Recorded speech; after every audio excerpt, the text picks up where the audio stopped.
Hello friends, welcome to a channel current affair updated. This is Devashish Awasthi. आज मैं आपके सामने जो टॉपिक डिस्कस करने वाला हूं that is very important. Okay, इसको मैं दो पार्ट में कंप्लीट करूंगा। टॉपिक है माल न्यूट्रिशन। ओके, तो माल न्यूट्रिशन को दो पार्ट में कैसे कवर करेंगे, आज मैं माल न्यूट्रिशन की डेफिनेशन बताऊंगा, फिर नेक्स्ट पार्ट में इसके कॉजेज, इफेक्ट्स और सोल्यूशंस क्या होंगे माल न्यूट्रिशन पे, उस पर डिस्कस करेंगे। ओके, तो चलिए स्टार्ट करते हैं। सबसे पहले देखते हैं what is mall nutrition. Mall nutrition की डेफिनेशन क्या होती है। तो ये वर्ड सुनते ही कुछ लोग तो सोचने लगते हैं, मेरा जो मानना है कि माल न्यूट्रिशन मतलब यार कमजोरी, एक तरीके से मतलब आपके पास न्यूट्रिएंट्स नहीं है, ठीक है, विटामिन की कमी है, उसकी वजह से आप कुछ इस तरह कमजोर दिखने लगते हैं और जनरली इसको आप माल न्यूट्रिशन चाइल्ड कहते हैं। बात तो सही है आपकी, बट याद रखिएगा आप जनरली बात करते हैं अंडर न्यूट्रिशन की। कहने का मतलब अगर न्यूट्रिशन कम मिल रहे हैं तो कुछ इस तरह की हमारी हालत हो जाती है। बट आपको एक बात याद रखना है, ओवर न्यूट्रिशन मतलब ज्यादा न्यूट्रिशन लेना, ठीक है, ये भी एक बीमारी है। मतलब आपके ज्यादा डाइट है, ठीक है, उसकी वजह से आप मोटे हो रहे हो, ओबेसिटी हो रही है आपके अंदर, ठीक है, तो वो भी माल न्यूट्रिशन के अंदर आता है। मतलब माल न्यूट्रिशन का मतलब सिर्फ आप अंडर न्यूट्रिशन से मत काउंट करिए, over nutrition is also mall nutrition. ये बात मैं आपको बताना चाहता हूं। चलिए डेफिनेशन पहले देख लेते हैं, माल न्यूट्रिशन की क्या डेफिनेशन होती है। देखिए मैं लिखा भी है, इसका मतलब डेफिशिएंसी भी है और इसका मतलब एक्सेस भी है। मतलब आप ज्यादा ले रहे हो या तो आप डेफिशिएंट है, आपके पास वो चीज है। मतलब एक तरीके से मैं बात करूं तो इम्बैलेंस की मैं बात कर रहा हूं, ठीक है, in a person intake of energy और ऑफ न्यूट्रिएंट। याद रखिए, मतलब कोई भी व्यक्ति, पर्सन जो है, उसकी एनर्जी या न्यूट्रिएंट जो है वो या तो ज्यादा है या तो बहुत ही कम है। एक तरीके से इम्बैलेंस बना हुआ है। It can either due to inadequate intake, मैंने बताया ना, इनएडिक्वेट इंटेक मतलब जितना आपको न्यूट्रिएंट्स, विटामिन लेने चाहिए, फॉर एग्जाम्पल उतना आप नहीं ले रहे हो, या तो आप एक्सेस में कैलोरीज ले रहे हो। तो दोनों ही चीज माल न्यूट्रिशन होती है। रिमेंबर, मैंने ये भी लिखा, देखिए इसको अगर हम दो वर्ड में डिफाइन करें तो माल न्यूट्रिशन के अंदर दो ब्रॉड ग्रुप आते हैं। That is first under nutrition, याद रखिए, second that is over nutrition. तो ये जो मोटापा है, ओबेसिटी है, वो ओवर न्यूट्रिशन में आता है। तो जो लोग मोटे हैं तो वो ये नहीं सोचे कि वो माल न्यूट्रिशन में नहीं आते, they also comes under malnutrition. Remember, so वो ओवर न्यूट्रिशन की कैटेगरी में आ जाएंगे। और अंडर न्यूट्रिशन मैंने अभी आपको बताया कि न्यूट्रिएंट की कमी, न्यूट्रिएंट्स आप या तो विटामिन कम लेते हैं। तो चलिए दोनों की डेफिनेशन अगर बेसिक मैं आपको बताऊं तो अंडर न्यूट्रिशन में क्या क्या चीजें आती हैं, जैसे कि इसमें स्टंटिंग आता है। याद रखिए, अगर आप न्यूट्रिएंट्स कम लेते हैं, है ना, विटामिन, एनर्जी इनटेक ये सब आपका कम है, तो ऑफ कोर्स कह सकते हैं सर गरीब है, पॉवर्टी है, ज्यादा पैसे है नहीं, तो इतने हाई कैलोरी वाले फूड जो हैं, जो महंगे होते हैं फॉर एग्जांपल, वो हम नहीं ले पाते हैं। ये हो सकता है रीजन, बिल्कुल हम कॉजेस में आएंगे अगले नेक्स्ट पार्ट में। बट अभी मैं आपको बताऊं कि इसके अंदर क्या क्या चीजें आती हैं। मतलब अगर अंडर न्यूट्रिएंट है, मतलब आपकी एनर्जी, विटामिन इनटेक, कैलोरीज आपका कम है, तो आप स्टंटिंग के शिकार हो सकते हैं। स्टंटिंग मतलब क्या होता है, लो हाइट फॉर एज, मतलब अपनी एज के अकॉर्डिंग आपकी हाइट कम हो जाएगी, ठीक है, तो उससे कहते हैं स्टंटिंग।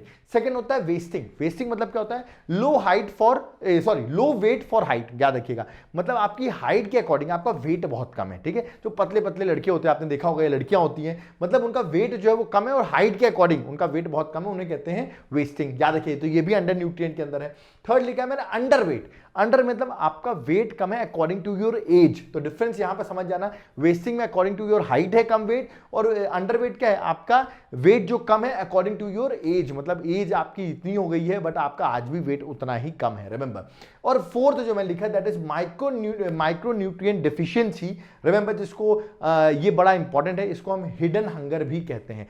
बड़ा इंपॉर्टेंट टर्म है, मैं आपको एक नोट करके हिडन हंगर का मतलब बता दूंगा। तो माइक्रो न्यूट्रिएंट डेफिशिएंसी मतलब याद रखिएगा, मतलब लैक ऑफ इम्प्रॉपर विटामिन और मिनरल्स। आप विटामिन और मिनरल्स नहीं ले रहे हैं तो उसकी वजह से आपको माइक्रो न्यूट्रिएंट डेफिशिएंसी भी है। मतलब आयरन की कमी है तो आपको एनीमिया हो सकता है। रिमेंबर, तो न्यूट्रिएंट की कमी होगी तो उससे बहुत सारी बीमारियां भी हो सकती है। तो ये सब क्या था, ये अंडर न्यूट्रिएंट की वजह से ये सब चीजें होती हैं। सेकंड क्या है, दैट इज ओवर न्यूट्रिएंट, ज्यादा कैलोरी इंटेक है, तो उससे क्या होगा, ऑफ कोर्स ओवरवेट, आपका वेट ज्यादा हो जाएगा, ठीक है। ओबेसिटी, वही मोटापा, ठीक है, ओबेसिटी हो जाओगे, ठीक है, और उसकी वजह से आप देखोगे बहुत सारी नॉन कम्युनिकेबल डिसीजेज आपको हो सकती हैं। जनरली आप सुनते होंगे जो मोटे लोग होते हैं, ठीक है, उनको डायबिटीज बहुत जल्दी हो जाती है, ठीक है, डायबिटीज, कैंसर, हार्ट स्ट्रोक, आप देख रहे हैं कि इतनी कम एज में आपको हार्ट अटैक आ रहा है। रिमेंबर, तो ये सारी हाइपरटेंशन, ये सारी नॉन कम्युनिकेबल डिसीजेज जो हैं ये ओवर न्यूट्रिएंट की वजह से ही होती हैं, ठीक है। तो ये देख सकते हैं आप, अंडर न्यूट्रिएंट, ओवर न्यूट्रिएंट दोनों ही इंक्लूड करता है माल न्यूट्रिशन में। आई होप आपको समझ में आएगा what do mean by mall nutrition. Okay, अब देखिए मैंने एक वर्ड अभी बताया ना आपको, हिडन हंगर। जो मैंने वर्ड बोला था, आपको याद होगा जब मैं अंडर न्यूट्रिएंट की बात कर रहा था तो मैंने माइक्रो न्यूट्रिएंट डेफिशिएंसी की बात की थी। इसी वर्ड को हम कहते हैं हिडन हंगर भी। रिमेंबर, हिडन हंगर कहने का मतलब आपके पास जब विटामिन और मिनरल्स जो हैं वो उसकी कमी हो, ठीक है। मतलब आप फूड ले रहे हैं, ठीक है, आप इंटेक ले रहे हैं, फॉर एग्जांपल आप रोटी भी ले रहे हैं, राइस भी ले रहे हैं, व्हीट भी ले रहे हैं, मतलब गेहूं चावल दोनों खा रहे हैं, बट आपके पास जो आपके प्रोडक्ट हैं उसमें कोई विटामिन या न्यूट्रिएंट्स नहीं है। मतलब आपको लग रहा है मैं इतना खा रहा हूं बट स्टिल मेरी बॉडी में न्यूट्रिएंट्स की कमी है, इसे कहते हैं हिडन हंगर। मतलब आप भूखे तो नहीं लग रहे हो, मतलब आपको इतना खाने को मिल रहा है बट एक्चुअली आपको न्यूट्रिएंट फूड नहीं मिल रहा है, उसे कहते हैं हिडन हंगर। इसलिए वर्ड है हिडन हंगर, मतलब आप खा तो रहे हो बट वो हिडन है और आपके लिए आपको जो विटामिन और मिनरल्स मिलने चाहिए वो नहीं मिल रहा है। Remember it occurs when the quality of food, मैंने लिखा ना, जब क्वालिटी ऑफ फूड होता है जो लोग खाते हैं उसमें प्रॉपर न्यूट्रिएंट रिक्वायरमेंट नहीं होती है। आप देखिए आज एकदम जंक फूड वगैरह ये सब लेते हैं, ठीक है, खाने में पेट तो भर जाता है आपका, बट क्या आप न्यूट्रिएंट फूड आपने लिए? नहीं लिए, आपने जंक फूड अपने टेस्ट के लिए ले लिए। ओके, तो यहीं पर आपको हिडन हंगर जैसी देखने को बीमारियां मिलती है, इसमें माइक्रोन्यूट्रिएंट डेफिशिएंसी हो जाती है।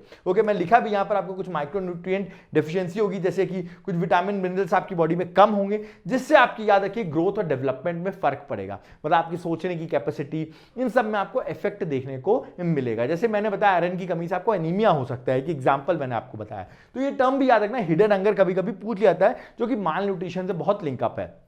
अगर मैं इंडिया के स्टेटस की बात करूं माल न्यूट्रिशन का क्या है, तो आप कह सकते हैं इंडिया की जो अभी ग्लोबल हंगर इंडेक्स की रिपोर्ट आई है, अभी लेटेस्ट रिपोर्ट जो 2022 की इंडेक्स आई है ग्लोबल हंगर इंडेक्स, उसमें इंडिया की रैंकिंग देख सकते हैं बहुत पीछे है, 107th कंट्री है आउट ऑफ 121 कंट्री। तो इट इज अलार्मिंग कि हमारे जो हमारे यहाँ मैं आपको कहूँ दैट इज माल न्यूट्रिशन का स्टेटस बोलूं तो वो मैं बोल सकता हूं कि हमारे यहाँ क्या है, मतलब रैंकिंग इतनी पुअर है, ग्लोबल हंगर इंडेक्स में हमारी रैंकिंग इतनी पुअर है। एक ये स्टेटस आप बता सकते हैं कि इंडिया का स्टेटस बेकार है, और दूसरा वर्ल्ड बैंक ने भी ये एस्टिमेट करके बताया है कि हाईएस्ट रैंकिंग कंट्रीज वर्ल्ड में अगर हम बात करें तो सबसे ज्यादा number of children suffering from mall nutrition वो कहां पर है, इंडिया में है। तो देखा जाए इंडिया में ये आपका माल न्यूट्रिशन एक one of the major cause है, ये आपको याद रखना है, one of the major cause है हेल्थ के एस्पेक्ट से, और इससे बहुत सारे इफेक्ट हो सकते हैं। वो मैं इफेक्ट आपको नेक्स्ट लेक्चर में डिस्कस करूंगा। मैं कॉजेज भी आपको बताऊंगा कि ये माल न्यूट्रिशन किन कारणों की वजह से, किन कॉजेज की वजह से होता है, और फिर हम सॉल्यूशंस पे भी वर्क करेंगे, और एंड में कंक्लूड भी मैं करूंगा कि क्या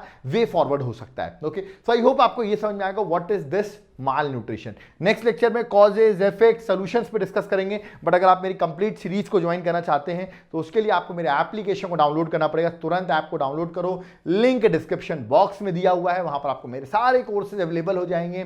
प्लस आपको अगर मेरे नोट्स चाहिए तो हार्ड कॉपी के फॉर्म में कुरियर के थ्रू आपके घर तक नोट्स पहुंच सकते हैं। अगर आप एमपीपीएससी की प्रिपरेशन कर रहे हैं, मेंस की दिक्कत आ रही है, प्री मेंस की स्ट्रैटेजी जानना चाहते हैं कैसे प्रिपरेशन करनी है, तो कंप्लीट कोर्स को ज्वाइन करें। सब कुछ एप्लीकेशन में है, लिंक एक बार विजिट करना पड़ेगा, एक बार डिस्क्रिप्शन बॉक्स को तो आपको मेरे विजिट करना ही पड़ेगा। ऐप को डाउनलोड पहले कर लो, वहां पर जाकर आपको बहुत सारी चीजें देखने को मिलेंगी। कोई डाउट क्वेरी है कमेंट बॉक्स में जरूर कमेंट करके बताएं, और आप क्या चाहते हैं कमेंट बॉक्स में कमेंट करें। इसका पार्ट 2 भी मैं आपके सामने लेके आऊंगा, जहां पर ये टॉपिक फिर माल न्यूट्रिशन का कंप्लीट हो जाएगा। Thank you.